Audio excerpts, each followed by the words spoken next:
Have you ever wondered why you keep repeating the same destructive patterns in your relationships? Maybe you're stuck in an invisible cycle you don't even perceive.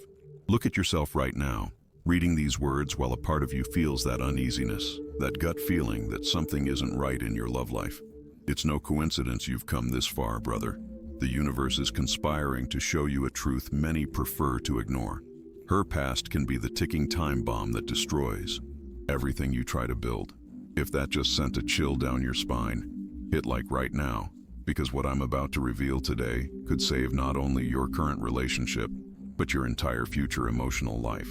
Let's embark together on this journey toward an uncomfortable but necessary truth. Silence speaks louder than any confession. That evasive glance when you ask her about her ex, that vague answer when you mention her past, that subtle change in her breathing when a name comes up in conversation. These are all coded messages that your gut detects, but your rational mind wants to ignore. I don't blame you, man. We all want to believe in the fantasy that love erases scars, that the present is a blank canvas where we can draw without the stains of yesterday. But real life doesn't work that way. The past doesn't die. It only hides, lurking in the shadows, waiting for the precise moment to pounce on your relationship and tear it apart with its sharp claws. Every experience she lived through before meeting you is etched, not only in her memory, but in every cell of her being.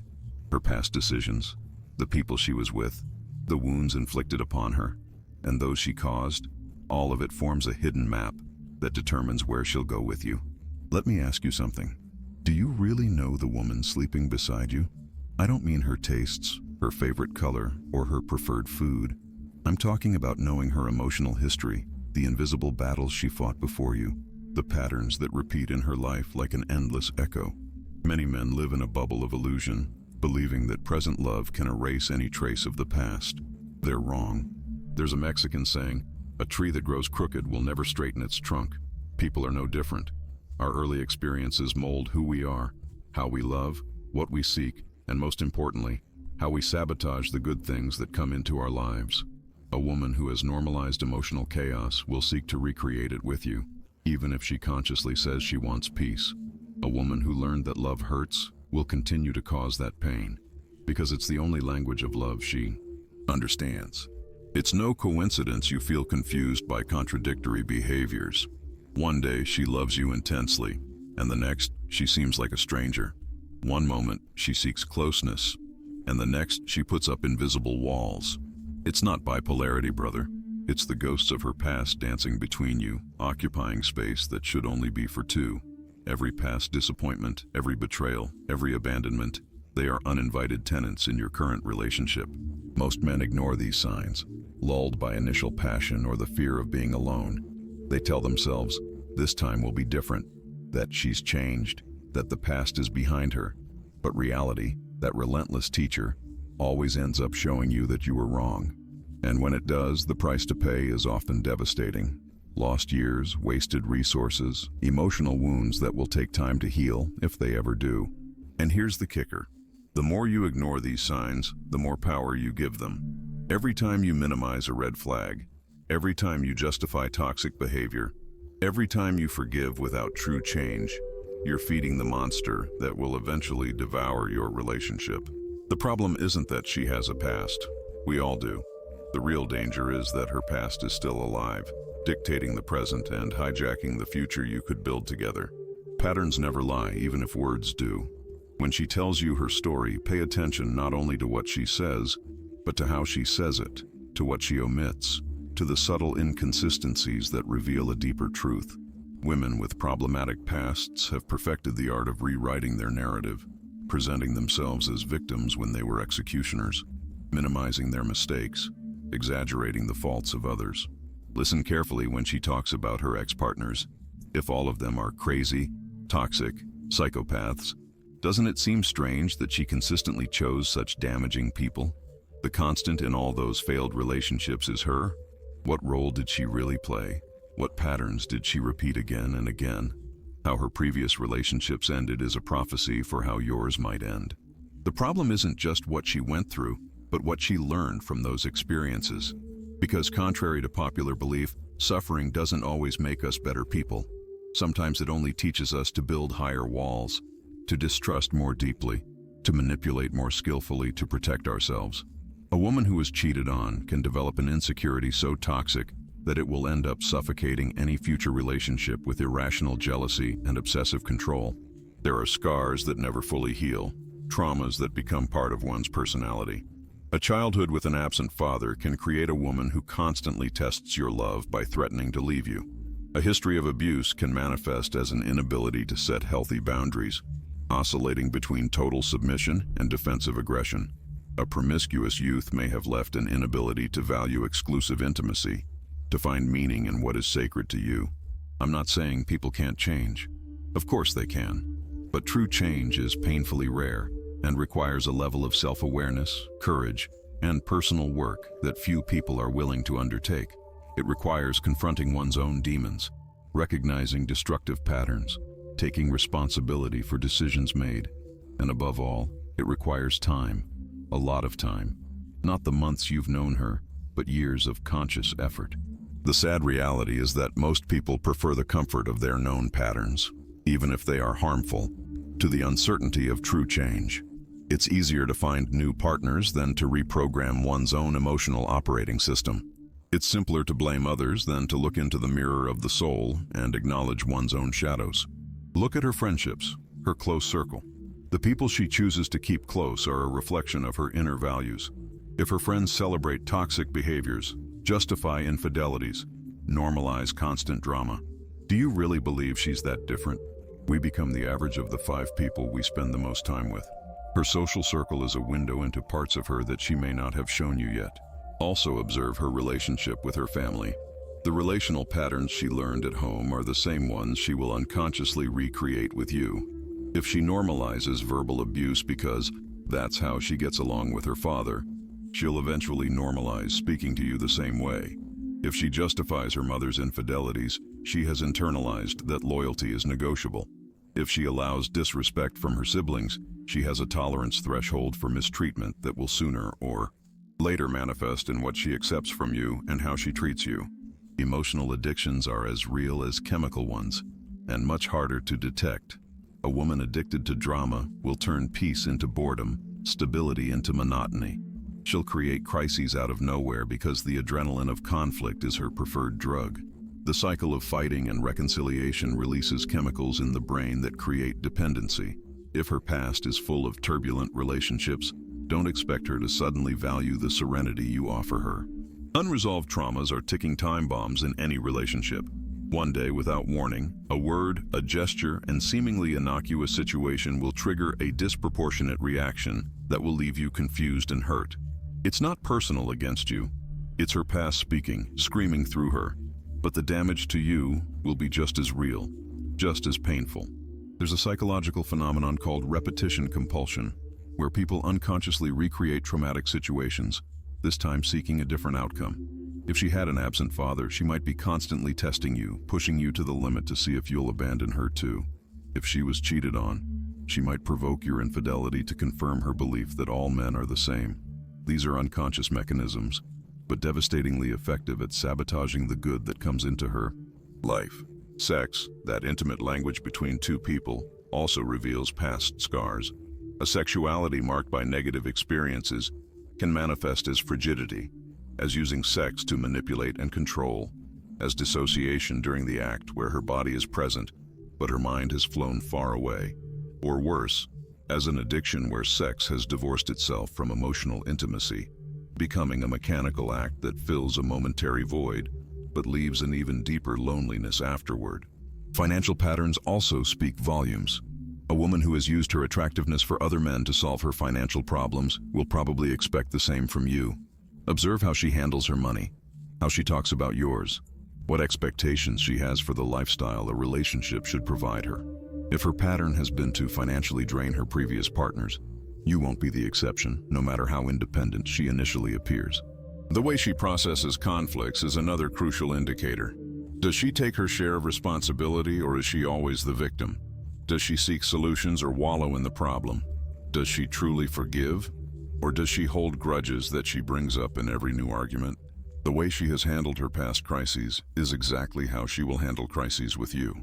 Every previous relationship is a piece of the puzzle that forms her current identity. It's not just what she went through, but the conclusions she drew from those experiences. Did she learn that love is sacrifice, or that it's self-determination? Did she conclude that vulnerability is strength or weakness? Did she decide that honesty is worthwhile, or that lying is more effective for getting what she wants? And perhaps most importantly, has she healed, or has she merely buried her wounds under layers of denial? Because unrecognized wounds don't disappear. They fester underneath, silently infecting the entire relationship, until one day, the infection is so severe that nothing can save it. Love is not enough. This is a painful truth that most men learn too late. You can love her with all your soul, give her everything you have, become the best version of yourself, and still, if she hasn't done the work to heal her past, that love will be like pouring water into a sieve. It will drain away through the holes of her unhealed wounds, her irrational fears, her self-destructive patterns. The capacity for emotional intimacy develops early in life.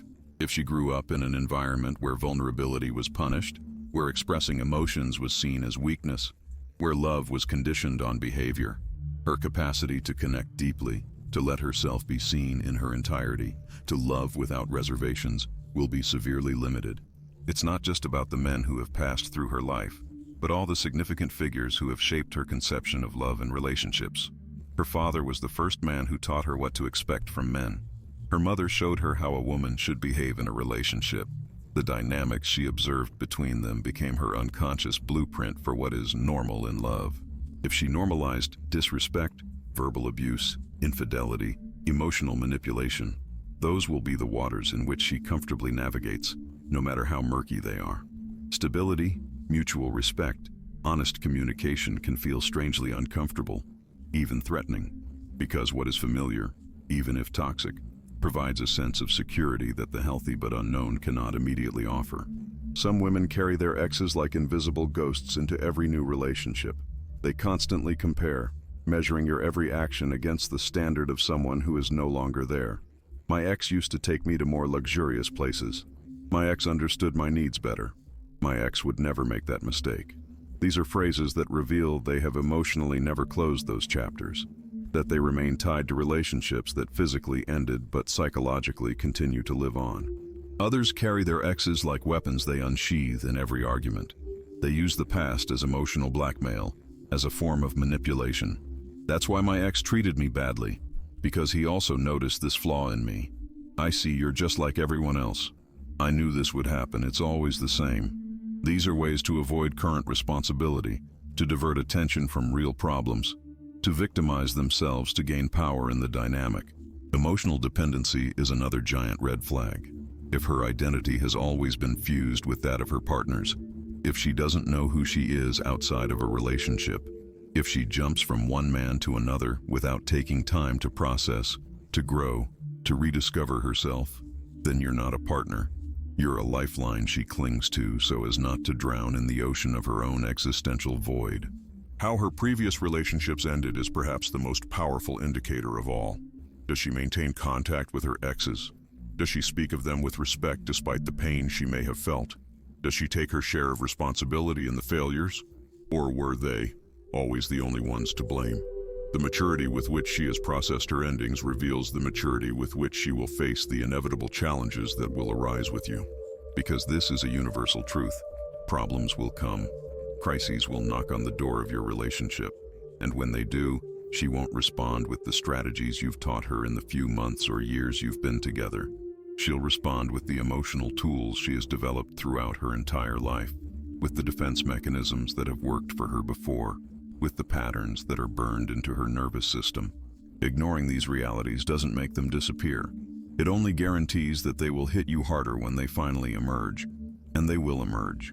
The past always finds a way to manifest in the present. Infidelity doesn't arise from nothing. It has deep roots in personal history.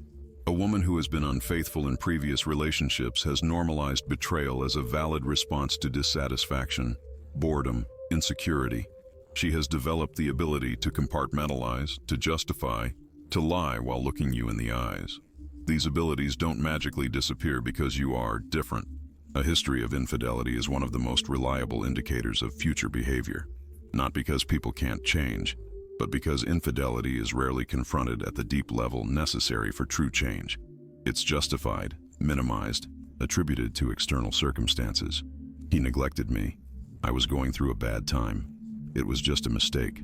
Rarely is it examined as a pattern of behavior that reveals fundamental values about loyalty, honesty, commitment.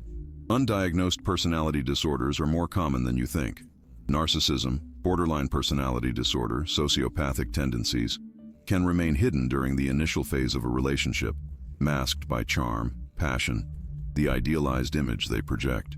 But time always reveals the truth, and when these disorders fully manifest, the emotional damage can be irreparable. A woman with narcissistic traits will idealize you at first, making you feel like the most special man on the planet.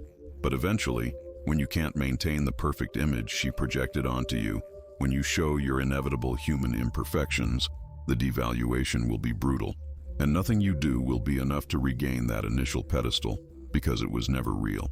If she has a pattern of chaotic relationships, constant crises, breakups and reconciliations, crazy exes who pursue her, the constant in that equation is her. It's likely she has what psychologists call an insecure attachment, formed in her early years of life. This type of attachment causes her to oscillate between extreme anxiety about losing you and a compulsive need to push you away before you can abandon her. Past addictions also leave their mark, even when they have been physically overcome.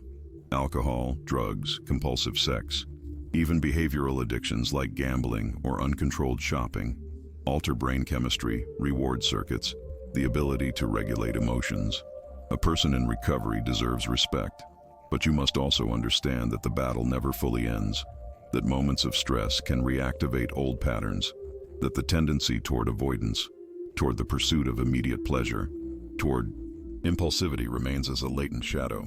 The relationship with money reveals fundamental values. A woman who has lived off her partners, who has used her attractiveness as a bargaining chip, who has established transactional relationships where her companionship, her affection, her body had an implicit price, sees relationships through a different lens. For her, love and material interest are not opposites, but parts of the same continuum, and you, inevitably, will be evaluated by what you can provide her materially, not just by the emotional connection you offer. Self-deception is the most powerful and dangerous defense mechanism. Many men think, "It will be different with me." They convince themselves that their love is so special, so transformative, that it will erase decades of dysfunctional patterns. This magical thinking is responsible for years of suffering, wasted resources, squandered potential in relationships destined for failure from the beginning. The hard truth is, you're not that special. Neither am I. Neither is anyone. You don't have magical powers to transform another human being. You can't love enough to compensate for her lack of self-love. You can't be perfect enough to heal her abandonment wounds. You can't be loyal enough to teach her the value of fidelity if she has never internalized it. The only thing you can truly change is yourself. You can learn to recognize red flags before investing years in a relationship destined for failure. You can develop the self-love necessary to walk away when toxic patterns begin to manifest. You can choose with greater wisdom who you allow into your life, into your heart, into your future.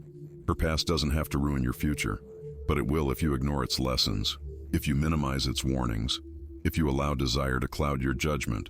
Recovery after a relationship with someone whose unhealed past destroyed you is a long and painful process. Not only must you heal the wounds she caused you, but unlearn the dysfunctional patterns you normalized to keep the relationship afloat. Because that's another uncomfortable truth. To remain in a toxic dynamic, you also had to distort your perception of what is acceptable, of what love is, of what you deserve. Some men never fully recover. They develop a chronic distrust of all women.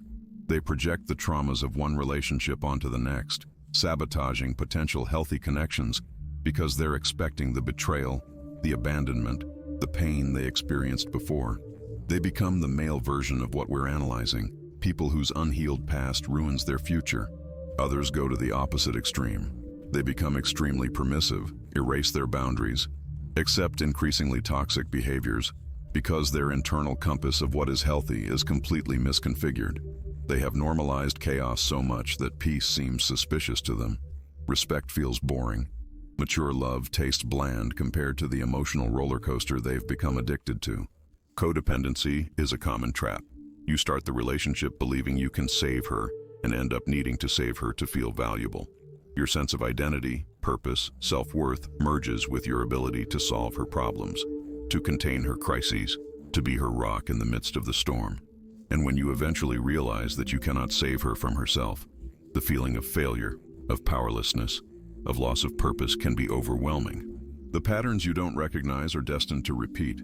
If you don't do the work to understand why you were attracted to someone with that specific profile of toxicity, why you tolerated behaviors that were clearly unacceptable from the outside, why you ignored the red flags you now see with painful clarity, then you are condemned to recreate the same dynamic with different people. Because this is another difficult truth. Attraction is not random. We are attracted to people who resonate with our unhealed wounds, with our dysfunctional family patterns, with the parts of ourselves that need attention and healing. The man with an emotionally unstable mother feels strangely comfortable with chaotic women. The one who grew up with paternal abandonment is attracted to emotionally distant women whom he desperately tries to please so they won't leave him. The good news is that this knowledge is power. Understanding these patterns is the first step to breaking them. Recognizing red flags is the beginning of freedom. Taking responsibility for your own choices, for your role in the dysfunctional dynamic, for the boundaries you didn't set, gives you back control over your emotional life. It's not about blaming women with complicated pasts. We all have wounds. We all carry emotional baggage. It's about developing the discernment necessary to distinguish between someone who is doing the honest work of healing their past and someone who is simply repeating the same destructive patterns expecting different results. A woman who has done the real work of healing shows clear signs. She takes responsibility for her past actions without justifying them, recognizes her destructive patterns, has taken concrete steps to change them, can speak of her mistakes with humility and without victimhood, maintains mature relationships with her family and friends, has goals and purposes beyond romantic relationships, manages her emotions without displacing responsibility onto others. The most important work you can do is on yourself. Develop solid self-esteem that doesn't depend on saving another person. Establish clear boundaries about what you will and won't accept in a relationship. Learn to recognize your own dysfunctional patterns and actively work to change them. Build a full and meaningful life that a partner can complement but not complete. Because in the end, that's the paradox. Only when you don't need another person to feel complete, to give you value, to give you purpose, are you truly ready for a healthy relationship, for a love that adds instead of subtracts, that multiplies instead of divides.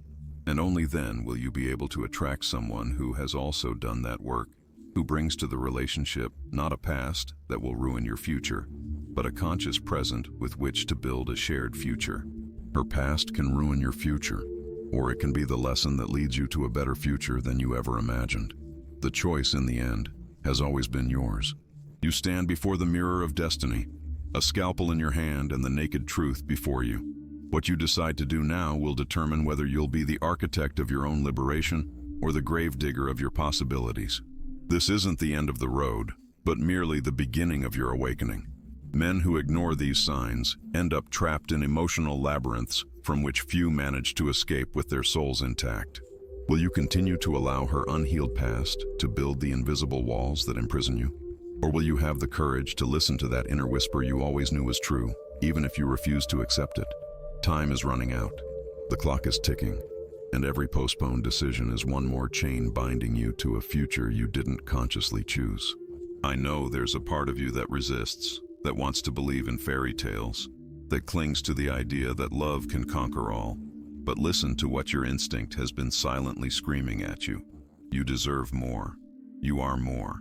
And the first step to reclaiming that power is to recognize the truth that now lies exposed before you. If this message resonated deeply, comment, "I command," without saying a word. Those who know, understand.